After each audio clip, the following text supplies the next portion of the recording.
Hello दोस्तों, मैं गौरव कुमार आप लोगों का आपके अपने चैनल एनिमेटेड स्टडी क्लास में स्वागत करता हूं। मैं आप लोगों के लिए 6 मार्च के जो करंट अफेयर के क्वेश्चन बन सकते थे वो लेकर आया हूं, जो आपके होने वाले exam like SSC, CHSL, CGL, RRB, NTPC, UPSI, DRDO, MTS आदि में पूछे जा सकते हैं। वीडियो शुरू करने से पहले मेरी आप लोगों से रिक्वेस्ट रहेगी कि वीडियो को लाइक व शेयर करें और चैनल को सब्सक्राइब करें, साथ ही बेल आइकन को प्रेस करें। मैंने इस वीडियो की पीडीएफ का लिंक नीचे डिस्क्रिप्शन में दे दिया है, आप वहाँ से इसकी पीडीएफ डाउनलोड कर सकते हैं। अगर आप मेरे टेलीग्राम ग्रुप से जुड़ना चाहते हैं तो टेलीग्राम का भी लिंक नीचे डिस्क्रिप्शन में दे दिया है, आप वहाँ से टेलीग्राम में जुड़ सकते हैं। तो चलिए आज का पहला क्वेश्चन देखते हैं। हाल ही में राष्ट्रीय सुरक्षा दिवस मनाया गया, यह कब मनाया जाता है? तो हर वर्ष राष्ट्रीय सुरक्षा दिवस मनाया जाता है, तो यह 4 मार्च को, यानी कि कब, 4 मार्च को यह मनाया जाता है। और यह कब से मनाया जा रहा है? तो आप लोगों को पता होगी, जो राष्ट्रीय सुरक्षा परिषद है इसकी स्थापना 4 मार्च 1972 को हुई थी। कब? 4 मार्च 1972 को। ठीक है, तभी से यह हर वर्ष मनाया जा रहा है राष्ट्रीय सुरक्षा परिषद। अब यह मनाया क्यों जाता है? तो जो सुरक्षा उपाय हैं उनके बारे में लोगों को जागरूकता फैलाने के लिए, सुरक्षा उपायों के बारे में जागरूकता फैलाने के लिए लोगों के लिए, तो यह इसलिए मनाया जाता है। ठीक है, अब यह हर वर्ष 4 मार्च के लिए मनाया जाता है। उम्मीद है आप लोग अच्छे से क्वेश्चन समझ पाए होंगे। तो चलिए अगला क्वेश्चन देखते हैं। हाल ही में किस देश ने अपने रक्षा बजट में 6.8% की वृद्धि की है? तो हाल ही में अभी जो चीन है इसने अपना रक्षा बजट जारी किया, यानी कि इसने अपना बजट जारी किया, तो उसमें जो इसका रक्षा बजट है उसमें लगभग 6.8% की वृद्धि दर्ज की गई है। यानी कि इसने अपना जो रक्षा बजट है पिछले साल की अपेक्षा लगभग 6.8% बढ़ाया है। ठीक है, इस बार इसने जो रक्षा बजट रखा है, अपने चीन ने अपना रक्षा बजट रखा है वह लगभग कितना रखा है? तो 209 अरब, कितना? 209 अरब डॉलर रुपए रखा, अरब डॉलर रखा है। ठीक है, जो पिछली बार की अपेक्षा लगभग 6.8% है। ठीक है, यहाँ के जो वर्तमान में यानी चीन के जो प्रधानमंत्री हैं ली क्विंग, कौन है? ली क्विंग, उन्होंने चीन की जो संसद है नेशनल पीपल्स कांग्रेस, कौन सी है? नेशनल पीपल्स कांग्रेस, यहाँ की संसद है चीन की, वहाँ पर यह बजट पेश किया था। और जो बजट पेश किया गया है यह है लगभग 209 अरब डॉलर का है। कितने? 209 अरब डॉलर का है, जो पिछली बार की अपेक्षा लगभग 6.8% ज़्यादा है। उम्मीद है आप लोग अच्छे से क्वेश्चन समझ पाए होंगे। यहाँ पर एक क्वेश्चन और बन जाता है, अभी भारत का भी बजट पेश किया गया था, उसमें भारत का जो रक्षा बजट रखा गया था वह कितना रखा गया था? तो भारत का रक्षा बजट रखा गया था लगभग 65.7, कितना? 65.7 अरब डॉलर। ठीक है, और ये जो चीन का रखा गया है यह भारत के रक्षा बजट से लगभग 3 गुना ज़्यादा है। कितना? 3 गुना ज़्यादा है। ठीक है, इसलिए यह क्वेश्चन इंपॉर्टेंट बन जाता है। उम्मीद है आप लोग अच्छे से क्वेश्चन समझ पाए होंगे। अच्छा, यहाँ पर एक और क्वेश्चन बनता है, क्योंकि आप लोगों को पता है बहुत सी ऐसी एजेंसी हैं जो रेटिंग जारी करती हैं कि कभी कभी कहा जाता है कि लगभग वर्ष 2027 तक, कब? 2027 तक जो चीन है वो अमेरिका के रक्षा बजट को पार कर देगा। तो यहाँ पर यह क्वेश्चन बन जाता है कि जो इस बार अमेरिका ने अपना रक्षा बजट जारी किया है वह कितना का जारी किया है? तो जो अमेरिका के द्वारा रक्षा बजट जारी किया गया है वह लगभग 740.5 अरब डॉलर, कितना? 740.5 अरब डॉलर जारी किया गया है। किसके द्वारा? अमेरिका के द्वारा। तो इसलिए यह तीनों देशों के इंपॉर्टेंट बन जाते हैं। तो भारत का कितना था? 65.7 अरब डॉलर, और अमेरिका के कितना है? तो अमेरिका का है 740.5 अरब डॉलर। ठीक है, और चीन ने कितना जारी किया है? तो 204 अरब डॉलर इसने जारी किया है। इसीलिए यह इंपॉर्टेंट क्वेश्चन बन जाता है। उम्मीद है आप लोग अच्छे से क्वेश्चन समझ पाए होंगे। ठीक है, अब चीन ने जारी किया है तो चीन को मैप में देखते हैं। ये वाला जो पार्ट दिख रहा है येलो वाला, जिसे मैंने लाइनिंग किया है रेड कलर से, यही चीन है। कौन है? चीन। चीन की बात करते हैं तो चीन की राजधानी क्या है? बीजिंग। वर्तमान में यहाँ के राष्ट्रपति कौन है? Xi Jinping. ठीक है, और यहाँ की करेंसी क्या है? युआन यहाँ की करेंसी है। उम्मीद है आप लोग अच्छे से क्वेश्चन समझ गए होंगे। आगे बढ़ते हैं। हाल ही में जारी ईज ऑफ लिविंग इंडेक्स 2020 में कौन शीर्ष पर रहा है? तो अभी हाल ही में ईज ऑफ लिविंग इंडेक्स जारी किया गया है, तो इसमें जो बेंगलोर है, कौन सा? यानी कर्नाटक की जो राजधानी है बंगलुरु, इसे यानी कि यह शीर्ष पर रहा है। यह जो इंडेक्स जारी किया गया है किस मंत्रालय के द्वारा जारी किया गया है? तो जो शहरी मामलों का मंत्रालय है उसके द्वारा यह जारी किया गया है। अच्छा, इसमें ईज ऑफ यानी कि ईज ऑफ लिविंग इंडेक्स इसमें है क्या? तो इसमें ऐसा कहा जाता है, यानी कि जो शहरी मामलों का मंत्रालय उसने यह कहा है कि जो बेंगलोर है यहाँ पर सबसे ज़्यादा लोग रहने की इच्छा रखते हैं, यानी कि ऐसे भारतीय लोग जो सबसे ज़्यादा अगर किसी शहर में रहना चाहते हैं कि अगर उसे वहाँ पे सारी सुविधाएं मिल रही हैं तो वह कौन सा शहर बताते हैं लोग, तो बेंगलुरु यह शहर बताते हैं। उम्मीद आप लोग अच्छे से क्वेश्चन समझ पाए होंगे। अच्छा, बेंगलुरु पहले नंबर पर रहा है, तो दूसरे नंबर पर कौन रहा है? पुणे, और तीसरे नंबर पर अहमदाबाद। उम्मीद आप लोग अच्छे से क्वेश्चन समझ पाए होंगे। चलिए फिर आगे बढ़ते हैं। हाल ही में डीआरडीओ ने किस राज्य के चांदीपुर में SFDR मिसाइल का सफल परीक्षण किया है? तो जो अभी हाल ही में डीआरडीओ है इसने उड़ीसा के, किसके? उड़ीसा की जो चांदीपुर जगह है वहाँ पर SFDR मिसाइल का सफल परीक्षण किया है। अब SFDR की फुल फॉर्म क्या है? तो इसकी फुल फॉर्म है solid fuel ducted ramjet missile. क्या है? Solid fuel ducted ramjet missile. इसका सफल परीक्षण किया है। यह मिसाइल जो है यह जमीन से जमीन और एयर टू एयर दोनों तरह की मिसाइल है, ठीक है, यानी कि इसे जमीन से जमीन पर भी वार किया जा सकता है और एयर से एयर में भी इसे वार किया जा सकता है। और इसका सफल परीक्षण कहाँ पर किया है? उड़ीसा के चांदीपुर में।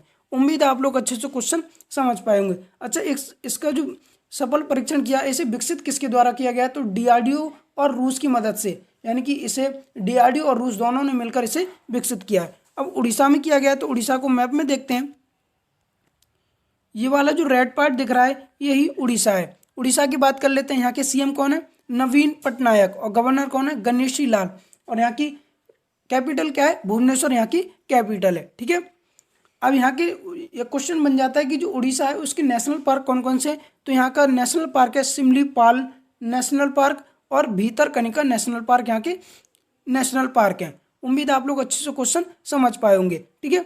उड़ीसा में ही भारत का सबसे बड़ा हॉकी स्टेडियम बनना है जो राउरकेला में बनना है। कहाँ पर? राउरकेला में यहाँ का उड़ीसा यानी कि भारत का सबसे बड़ा हॉकी स्टेडियम बन रहा है। उम्मीद आप लोग अच्छे से क्वेश्चन समझ पाए होंगे। आगे बढ़ते हैं। हाल ही में विदेश मंत्री एस जयशंकर किस देश की आधिकारिक यात्रा पर गए हैं? तो अभी हाल ही में जो अपने देश के विदेश मंत्री हैं एस जयशंकर, वह बांग्लादेश की, किसकी? बांग्लादेश की आधिकारिक यात्रा पर गए हैं, ठीक है। अब बांग्लादेश की आधिकारिक यात्रा पर गए तो बांग्लादेश की बात करते हैं। तो बांग्लादेश की राजधानी क्या है? क्या है? ढाका यहाँ की राजधानी और करेंसी क्या है? टका। आप बांग्लादेश को मैप में देख लेते हैं पहले। ये वाला जो पार्ट दिख रहा है यही बांग्लादेश है। क्या है? बांग्लादेश, ठीक है। बांग्लादेश की बात करते हैं। यहाँ की राजधानी क्या है? ढाका और यहाँ की करेंसी क्या है? टका। और वर्तमान में यहाँ की प्रधानमंत्री कौन है? शेख हसीना। कौन है? शेख हसीना यहाँ की प्रधानमंत्री है। और यहाँ के राष्ट्रपति कौन है? अब्दुल्ला हामिद। उम्मीद आप लोग अच्छे से क्वेश्चन समझ पाए होंगे। आगे बढ़ते हैं। हाल ही में किस भारतीय कंपनी ने लंदन की कैपको कंपनी को 1.45 अरब डॉलर में खरीदने की घोषणा की है? तो जो अभी भारतीय कंपनी है जिसका नाम है विप्रो। क्या है? भारतीय कंपनी है। यह एक सूचना प्रौद्योगिकी कंपनी है, यानी जो विप्रो है यह एक सूचना प्रौद्योगिकी कंपनी है। इसने लंदन की एक कंपनी है जिसका नाम है कैपको। क्या है? कैपको। इसको 1.45 अरब डॉलर में खरीदने की घोषणा की है। लगभग 1.45 अरब डॉलर लगभग कितने हो गए? 10,500 करोड़ रुपए। कितने? 10,500 करोड़ रुपए में खरीदने की घोषणा की है, ठीक है। अच्छा, जो कैपको कंपनी है यह कौन सी कंपनी है? तो यह भी एक प्रबंधक और सूचना प्रौद्योगिकी कंपनी है और इसका अब इसने अधिग्रहण करने की घोषणा की है विप्रो ने। उम्मीद आप लोग अच्छे से क्वेश्चन समझ पाए होंगे। अब विप्रो ने किया तो विप्रो की बात करते हैं। इसकी स्थापना कब हुई थी? तो इसकी स्थापना 29 दिसंबर 1945 को। कब? 29 दिसंबर 1945 की इसकी स्थापना हुई थी। और इसका हेडक्वार्टर कहाँ पर है? तो बेंगलुरु में इसका हेडक्वार्टर है जो कर्नाटका की राजधानी है, ठीक है। वर्तमान में इसकी चेयरपर्सन कौन है विप्रो के? तो रिसाद प्रेमजी। कौन है? रिसाद प्रेमजी इसके वर्तमान में चेयरपर्सन है। उम्मीद आप लोग क्वेश्चन समझ गए होंगे। आगे बढ़ते हैं। हाल ही में जारी नगर पालिका प्रदर्शन सूचकांक 2020 में कौन शीर्ष पर रहा है? तो अभी हाल ही में जो नगर पालिका प्रदर्शन सूचकांक है 2020 जारी किया गया, इसमें इंदौर शीर्ष पर रहा है। कौन? इंदौर। नगर पालिका प्रदर्शन सूचकांक से तात्पर्य है कि किस शहर की नगर पालिका ने सबसे स्वच्छतम कार्य किया, यानी कि सबसे अच्छा कार्य किया और वह स्वच्छता के मामले में शीर्ष पर रहा है। तो यह इंदौर है। पहले स्थान पर इंदौर, दूसरे पर सूरत और तीसरे पर भोपाल रहा है नगर पालिका प्रदर्शन सूचकांक 2020 में। ठीक है, इंदौर भारत का पहला ऐसा शहर है जो 5 बार लगातार स्वच्छता के मामले में शीर्ष पर रहा है। ठीक है, यानी कि जो स्वच्छता के मामले में शीर्ष पर रहा है वह भी इंदौर ही है। उम्मीद आप लोग अच्छे से क्वेश्चन समझ पाए होंगे। आगे बढ़ते हैं। हाल ही में युवराज सिंह के बाद T20 इंटरनेशनल में 6 छक्के लगाने वाले दुनिया के दूसरे बल्लेबाज कौन बने हैं? तो अभी हाल ही में युवराज सिंह के बाद T20 इंटरनेशनल में 6 छक्के लगाने वाले दुनिया के पहले बल्लेबाज बने हैं केरॉन पोलार्ड। कौन बने? Kieron Pollard. यह दूसरे नंबर के हैं। आप लोगों को पता है युवराज सिंह जो भारतीय क्रिकेटर हैं, इन्होंने 2007 में 2007 में इंग्लैंड के एक गेंदबाज है जिनका नाम है स्टुअर्ट ब्रॉड, उन पर पहली बार T20 में 6 छक्के लगाए थे लगातार। अब उनके बाद युवराज सिंह के बाद T20 में लगातार 6 छक्के लगाने वाले दुनिया के दूसरे बल्लेबाज बन गए केरॉन पोलार्ड। अभी हाल ही में जो श्रीलंका की टीम है, यानी कि जो केरॉन पोलार्ड है वह वेस्ट इंडीज टीम से बिलोंग करते हैं, और जो दूसरी टीम थी श्रीलंका, उन दोनों के बीच मैच चल रहा था। उन्हीं में से एक श्रीलंका के स्पिनर थे जिनका नाम था धनंजय। क्या नाम था? धनंजय। उन पर उन्होंने लगातार 6 छक्के लगाए हैं। ठीक है, उम्मीद आप लोग अच्छे से क्वेश्चन समझ पाए होंगे।